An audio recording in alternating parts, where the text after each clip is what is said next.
Hola, ¿cómo están?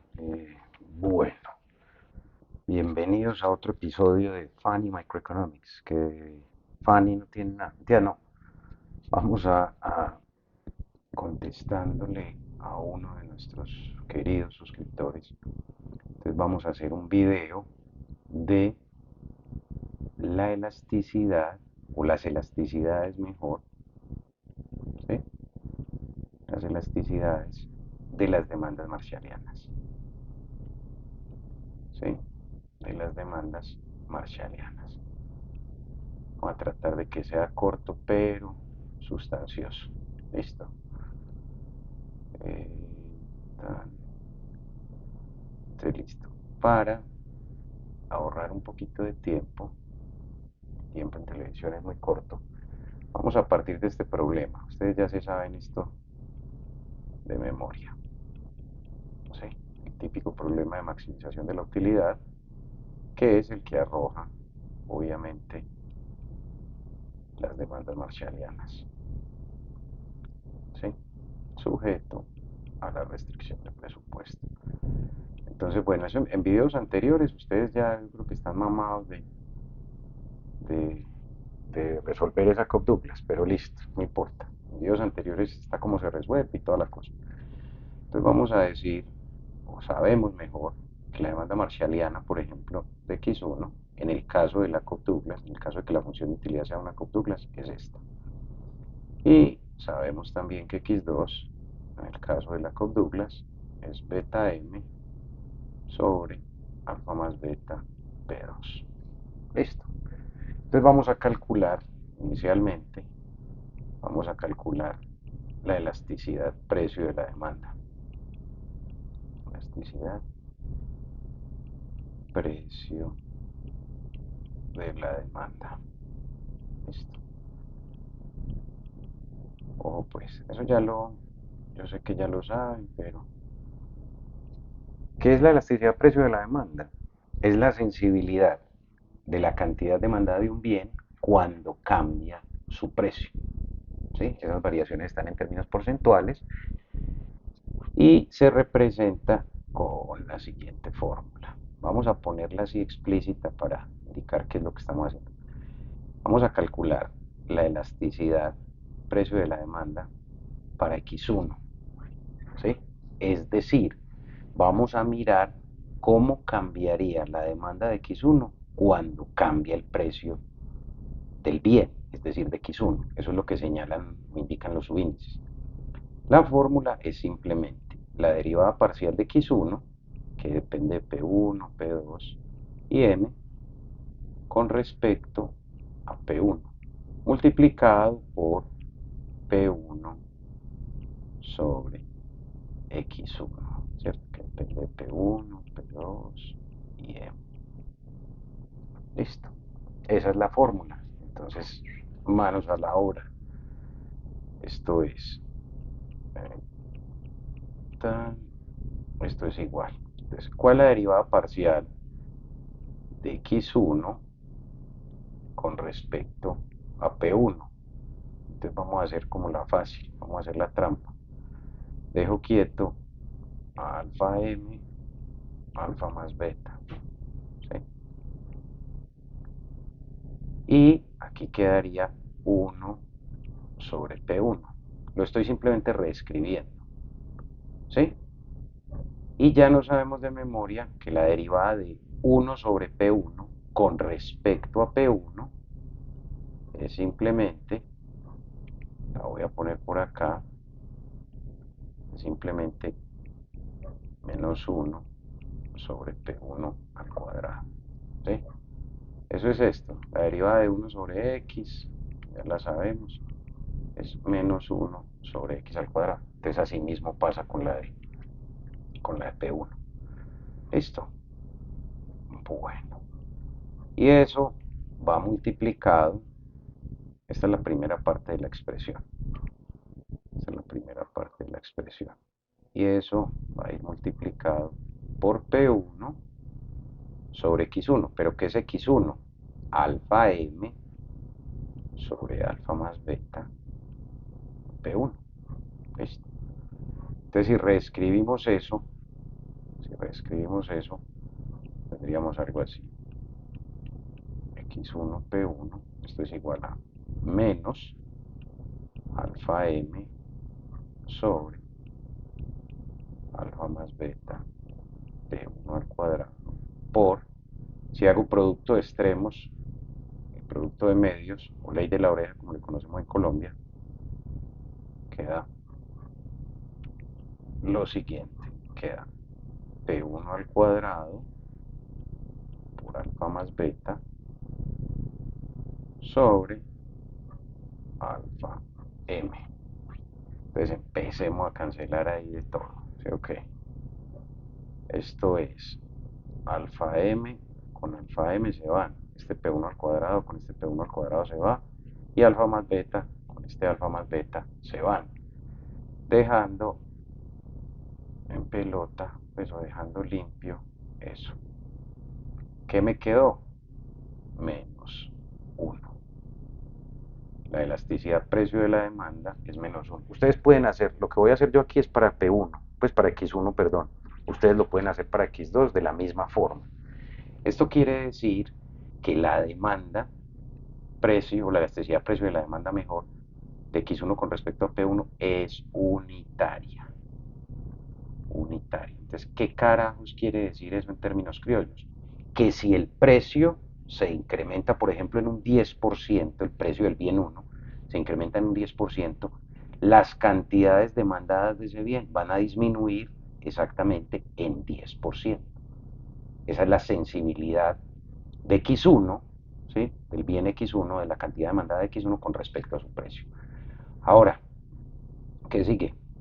La elasticidad, ingreso de la demanda. Ingreso de la demanda. ¿Sí? ¿Qué muestra eso? Muestra simplemente la sensibilidad de las cantidades demandadas de un bien, puede ser X1 o X2, lo vamos a hacer para X1, ante cambios o variaciones en la renta del individuo. ¿Listo? Pues vamos a llamarla epsilon X1-M. Es decir, vamos a calcular la elasticidad de ingreso del bien X1. Entonces, la fórmula que dice, hombre, coja la demanda de X1, obviamente la demanda marshalliana que acabamos de hallar, derívela parcialmente con respecto a la renta y ese resultado lo va a multiplicar por M sobre X1, que es la demanda original. Listo, entonces empecemos. ¿Cuál es la demanda, la derivada, perdón, la derivada parcial de esta función de demanda, pero con respecto a la renta? Sencillo, dejen quieto a M, ¿sí? Déjenlo quieto ahí arriba. La derivada con respecto a M, de X1 con respecto a M, me da todo lo que está ahí menos la M, porque la derivada es 1. Entonces la derivada de eso me da alfa sobre alfa más beta por P1. Aquí debe haber un 1, ¿cierto? Porque la derivada de M con respecto a M, pues de X1 con respecto a M es 1. Y eso multiplicado por M sobre lo que es la demanda de X1. ¿Sí? El 1 lo tiene este señor aquí, producto de extremos, producto de medios. Simplifiquemos eso un poquito y me queda simplemente, miren, miren lo que queda. Esto es alfa sobre alfa más beta P1 por M P1 alfa más beta sobre alfa M. Empecemos a cancelar todo eso. Este alfa se va con este alfa, este M se va con este M, alfa más beta P1 con alfa más beta P1, lo que deja, estas son situaciones particulares, ¿sí? Eso sucede siempre en los óptimos. En este caso, la elasticidad ingreso de la demanda me da 1, ¿sí? Positiva. Quiere decir eso entonces que el bien X1, ¿sí? Es un bien normal. ¿Cómo así que un bien normal? Hombre, es un bien cuya cantidad demandada aumenta cuando aumenta la renta del individuo. Eso es lo que está pasando. Y en este caso es particularmente interesante.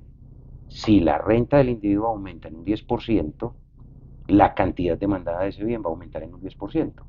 Por eso el 1. Entonces, la elasticidad de ingreso de la demanda simplemente nos dice cuál es la sensibilidad de las cantidades demandadas de un bien cuando cambia la renta del individuo. Entonces, les queda a ustedes de tarea por el momento la elasticidad de precio de la demanda para X2 con respecto a P2 y para X2 con respecto a la renta. Y por último, vamos a calcular la elasticidad cruzada. ¿Qué dice la elasticidad cruzada? Hombre, si en términos generales tengo la demanda de un bien A, ¿sí? Voy a tratar de averiguar cuál es la sensibilidad de ese bien A con respecto a cambios o variaciones en el precio de otro bien B. Es decir, la elasticidad cruzada, pues vamos a hacer aquí de X1, pero con respecto a P2. Eso me dice cómo cambia la demanda de X1 cuando lo que cambia es el precio del bien 2. Eso me da la relación si existe sustituibilidad, si existe complementariedad entre los bienes. ¿A qué será igual? A la derivada parcial de X1, que depende de P1, P2 y M, ¿sí? Con respecto a P2, y esto multiplicado por P2 sobre ¿quién? X1, P1, P2 y M. Entonces vamos a despelucar eso aquí un poquito, ¿sí? Esa sí está muy fácil. ¿Por qué? Porque la derivada parcial de X1 de esta señora que hay aquí con respecto a P2, miren que P2 no aparece por ninguna parte. Entonces la derivada parcial de eso con respecto a P2, de X1 con respecto a P2 es 0. Y aquí puede ir lo que le dé la gana. ¿Sí? Pongamos todo ese mierdero, pero alfa más beta, P1, el 1 lo tiene este. Lo pongo simplemente para ilustrar. ¿Sí? Pero puedes tener ahí lo que sea y eso va a dar 0, pero no importa. 0 por P1, P2, alfa más beta. Estás como simplificando ahí un poquito. Sobre alfa M. O sea, así quedaría pues si de pronto hubiese algo para cancelarse o algo, pero en este caso no dio. ¿Sí? En este caso eso da 0. Entonces, ¿qué puede decir uno si cuando calcula la elasticidad cruzada, es decir, cuando calcula el cambio, la sensibilidad de X1 con respecto a P2, da 0? Efectivamente es lo que ustedes están pensando. Podemos afirmar o podemos decir, en este caso, que los bienes X1 y X2 no tienen relación. ¿Cómo así que no tienen relación? ¿Sí? Pues observen la demanda de X1. En ninguna parte aparece P2. O sea que si P2 cambia o cambiase P2, la demanda de X1 no se va a ver afectada. ¿Por qué? Porque la elasticidad cruzada es 0. ¿Sí? Entonces esperemos que haya sido de utilidad este video. El próximo que voy a hacer es el de las hicksianas. Son las elasticidades de las demandas hicksianas que salen del problema de minimización del gasto. Espero que con esto haya quedado claro. Les mando un abrazo gigante. Gracias por seguir el canal. Listo. Cuídense.